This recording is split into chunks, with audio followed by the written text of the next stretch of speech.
բան էի ուզում փոխանցել մեր հայրենակիցներ, գիտեք, շատ լավ էր, շատ ուրախալի էր, որ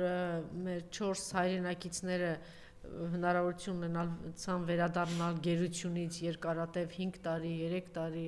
գերությունից հետո Բաքվի բանտից վերադարձեցին, իհարկե մենք գիտենք, որ այդ ամեն ինչը կազմակերպել էր Թուրքիան, որովհետև Թուրքիան շահագրգռված էր, այնուամենայնիվ վախ ունի, որ կարող է Հայաստանում ընտրություններ լինել եւ ընտրություններով ազգային ուժերը գան եւ այստեղ Հայաստանում էին գտնվում 2 ահաբեկիչ մարդասպաններ։ Հենց այդ ահաբեկիչները ստանալու համար էր այո, միայն դրա համար, հա, այդ արեցին, բայց այնուամենայնիվ շատ ուրախ ենք, որովհետև չգիտեմ, երևի մարդկան երևակայությունի զորու չէ պատկերացնել, թե առհասարակ ինչ են տեղի ունենում Բաքվի եւ Ադրբեջանի բանտերում, ինչ խոշտանգումների են հայ ազգին նվաստացնում են։ Առհասարակ անհատապես էլ թե ինչ են անում եւ միայն այն որ պատմում են թե այնտեղ ինչ է տեղի, կան մարդիկ, չէ, որ խոսել են եւ պատմում են։ Մեկը Նայարան իրենց հետ շատ ակտիվ շփվում էր, ասում է, երբ որ գիշերը ուշ ժամի գալիս են ժամը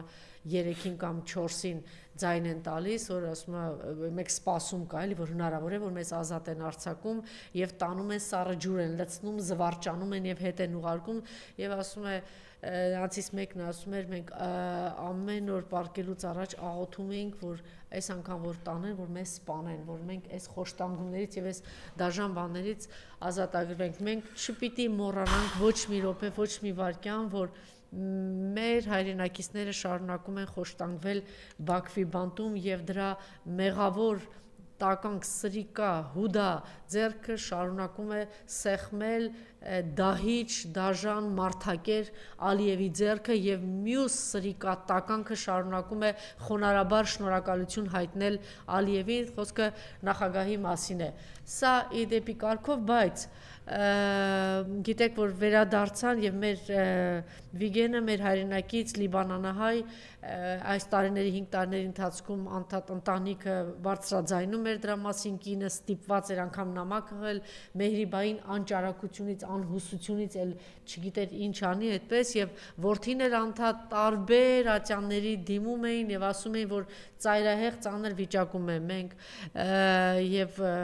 հյուծված, սպառված եւ հիվանդ։ Դուք տեսաք, որ նա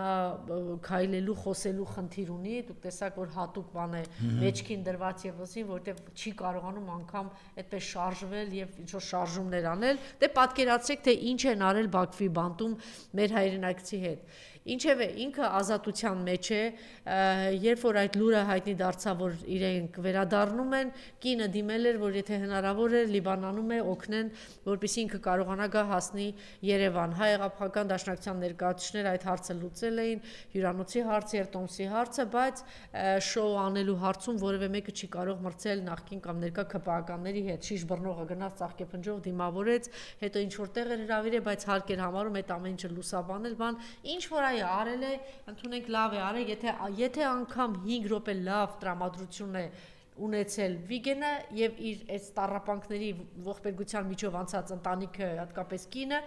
միևնույն է, ուրախ ենք դրա համար եւ պետք չի դրան անդրադառնալ, բայց այս մեկօրյա, մեկժամյա բան չէր, որ պիտի արվեր։ Հիմա ես ձեզ եմ փոխանցում նրա կնոջ Վիգենի կնոջ խոսքերը, ուրեմն ադրբեջանական գերությունից վերադարձած Վիգենի կինը ահա զանգում է ամուսնու առողջական վիճակը վատթարանում է։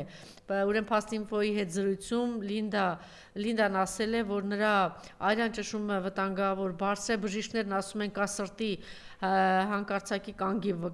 վտանգ եւ նրան անհրաժեշտ է սրտի վիրահատություն, բացի այդ նա լյարդի խնդիրներ ունի, լև երկրոցիտների բարձր քանակություն, իրավիճակը շատ բարձր է, նրա փոխանցմամբ նաեւ ես խնդրում եմ ուշադրություն, նախ պիտի այս առումով շատ ամոթ է, սա խայտառակություն է, սա ազգային խայտառակություն է, այդ թափտպուկ առողջապահության նախարարը, որ դու այնքան պարապ ես, որ գնում ես թռվռում ես ինչ որ դիսկոներին, ինչ որ TikTok-ներ ես նկարահանում ու տարածում, գոնե պիտի զբաղվես, դուք պատկերացնեք, ասենք հիմա այս Վիգենը պիտի 1000 ձեռքերի մեջ լիներ, առաջին հերթին պետության ձեռքերի եւ իշխանության պետության, ես պետություն չկա, զբաղվեին այս Ջան։ մարդու առողջական հարցերով, որ միայն պիտի իրենք ասեն, որ այդ առումով խնդիր չկա, որ բժիշկները եւ նախարարները հերթի են կանգնեն, մտածում են ինչպես օգնել, ինչպես աջակցել, ինչպես այս վիճակից հանել Վիգենին, չէ՞, պատկերացրեք եւ այս թողել են, բացի դրանից որ առողջական խնդիրներ կա, նրա փոխանցմամբ նաեւ բնակության վայրի հետ կապված խնդիր ունի։ Հիմա ապրում ենք մի տանը, որտեղ սոցիալական օգնություն չկա, իրավիճակը շատ վատ է։ Այդ տունը 1 ամսով վարձակալել ենք մի քանի ընկերներ, բայց սոցիալական օգնություն չեն ստացել վարձը վճարելու կամ սնունդ գնելու համար։ Ես չափազանց անհանգիստ եմ, այս իրավիճակը Վիգենին ավելի անհանգստացում եւ դա լավ չէ նրա առողջության համար։ Բա այն որ sense մեծ փրթում ես, այ անդաստիրակ, այ չգիտեմ որտեղից փախածներ։ Մեկը հենց քիչ առաջ որ արդարադատության նախարարություն դե եկեք 1 դրամով աշխատենք։ Բա այն որ դու ասում ես, բա իհարկե ես պիտի չգիտեմ 200,000-անոց դոլարի մասին է խոսքը, պիտի տուն ունենամ, չգիտեմ 1-ն էլ 2-ն էլ, այն որ այդ միլիոններին դուք արժանի եք, որ պիտի ստանաք։ Բա մի քիչ բարեգութ եղեք տրամադրեք, կամ չգիտեմ մսխում ամբողջ պետական բյուջեն են թոշակառուներին սովիեկ մատնել եւ այս կարգավիճակում գտնվող մարդկանց նկատմամբ բացարձ ես ասում եմ, մոլորակի վրա սենց գթությունից զուրկ, անբարեգութ, սենց անխիղճ, անաստված, անսիրտ ոնց են գտել Թշնամին ոնց է գտել էլի այս որակը այս տեսակը։ Աշխատել են մարդիկ գտել են։ Ես ուղղակի չգիտեմ, էլի այս առհամարած ունեն այդ սովի մատնված թոշակառուներին եւ որպեսզի չշեղվեմ այս թեմայից, ես շատ լավ կլինի որ հեռախոսահամարը, դե հիմա մենք պիտի ընդունենք, որ մեր երկիրը օկուպացված է, թշնամին նստած է եւ այս մարդկանց չպիտի օգնի եւ ես կոչ եմ անում, դիմում եմ, խնդրում եմ, ես առաջին հերթին Սամվել Կարապետյանին, պարոն Վանեցյանին, Գագիկ Ծառուկյանին տեր կանգնեք, ես խնդրում եմ ուղակի, այս մարդկանց տեր կանգնեք, նվիրեք իրենց երջանկության, առողջության պահեր, վայրկյաններ, ժամեր, գուցե Վիգենին տրված է 1 տարի ապրել, չգիտեմ, կես տարի, 10 տարի, 20 տարի, օգնեք, որ այս մարդը կարողանա գոնե նախ եւ առաջ ապրել եւ եթե հնարավոր է մի փոքր առողջ ապրի եւ մի փոքր այդ գոնե ինչ որ վարքյաններ նվիրեք որ այդ ինչ ասեմ այդ դժողքի միջով որ այդ մարդը անցել է կարողանա ինչ որ պահեր ու ժամեր ունենա որ միտքը ազատվի նրանից փաստորեն այս մարդը քիչ է դրա մեջ է քիչ է այսպիսի խնդիրներ ունի հիմա էլ պիտի մտածի հացը որտեղից պատկերացնում եք Ես ուղղակի խնդրում եմ ձեզ համարեք, որ շատ սխալ է, որ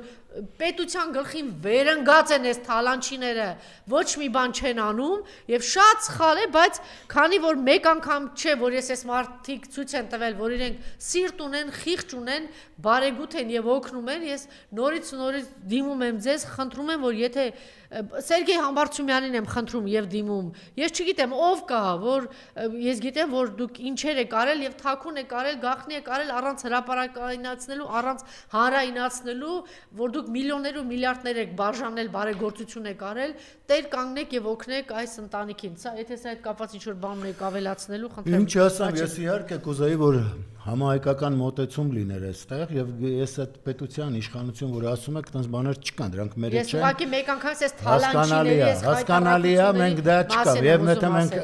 դա բացահայտ ճշմարտությունը չհնչեցնենք, մենք էլի մոլորության մեջ ենք։ Այդ առողջապահության նախարարը որ ասում եք, մեր հետ ինչ կապ ունի։ Գործա տվել են այնտեղ որոշակի բաներ, ես որ տեսնում եմ դեղերը այստեղ ինչ արժեն, Վրաստանում ինչ արժեն, Ռուսաստանում ինձ հասկանում եմ։ Մակարդակի երկրներն է Վրաստանը, սիրուն անում է, հիմա դրել են ստե սիրուն իր թալանը անում։ Էս անում են, անում մի հատ էլ կապիկություն կանի, կետակը թրվռակ ասի ջայանդա, մի հատ թրվռան զատո միլիոններ ենք տանում։ Այս մարդիկ այ Խաչիկ Գալստյանը որ ասում էր, ստամոքսով են մտածում, սրանց համար ուղեղ չկա, սիրտ չկա, զգացողություն չկա, ստամոքս եւ մեկ էլ այդ ագահությունը պիտի կարողանան պարպեն Իսկ պարպելու ձևը այդ նյութականությունն է, որովհետև հոգևորը մերժացներ են։ Էն էլ ինչ կարգի մերժացներ։ Երբևէ չեմ հիշում մի դեպ, որ այսպես ամբողջ իշխանությունը հարձակվի եկեղեցու վրա, հասկանում եք սա ինչ է։ Եվ հիմա մենք այս ամեն ինչը տենում ենք, թշնամին դրսում է, դրսում չի։ Դրսում արդեն այս խելոքներն են։ Այդ նույն Ալիևը զարմացած է մնացել, հələ որ ինքը չի հաղթել, ես ինչ հեշտ հաղթանակ իրան նվիրեցին։ Գիտեք ինչի, քաղաքական դաշտում էր կարողացել հաջողություններ գրանցել ի տարբերություն ըս ոհմակ ուղղակի, որը զբաղված էր ստով, կեղծիքով, մանիպուլացիալով, այդ ամեն ինչով էր զբաղված, բացի իրական արժեքները վերանելով եւ որ թրջում են ստեղ այնտեղ գալիս են, այս ինչը արա ինչ եք հաջողել դուք։ Ով չի հասկանում, որ եթե հանկարծ այս ընտրությունում էլ դուք կարողանաք խափելով այս ժողովրդին հատորները զավթել, չի լինելու բացի։ Այն ամեն ինչը ինչ խոստացել եք մեր ճշնամի երկրների ներքով սկսելու եք կատարելը։ Եվ շատ հանգիստ հիմա լսացնում եք, բա ոնց թուրքերը պետք է գան ստեղ ապրեն, արդեն լսում ենք, որ տներ կան, բնակարաններ կան, որ առել են նրանք այնքան վստահ են, որ իրենց այս ներկայացուցիչները, այս ԿՊ-ականները հաղթելու են, որովհետև մեզ արդեն զարմացած նայում են նրանց, ասում են իսկապես այն հայը ուր է, այն որ մեզ հաղթում էր, այն որ մեզ կզսնում էր, այդ հայը ուր է մնացել։ Այդ հայը խապված, մոլորված, մի մասը երկրից հեռանալով բան, բայց սա հարցի լուծում չի։ Ես էլի եմ ասում, ես շատերին եմ տեսնում, որ ասում են սրանց լինելու դեպքում այլևս հեռանալու ենք, որովհետև հասկանալի է, որ Հայաստանը չի լինելու, բայց ես դա ելք չեմ համարում։ Եվ սիրելի հայրենակիցներ, մի վախեցեք հայ լինելուց։ Եկեք միասնաբար հաղթենք։ Ինչի համար վախենան հայ լինելուց։ Վախում են, որ սրանց թողել են գալուստեն։ Շնորհակալություն։ Ես եմ շնորհակալ։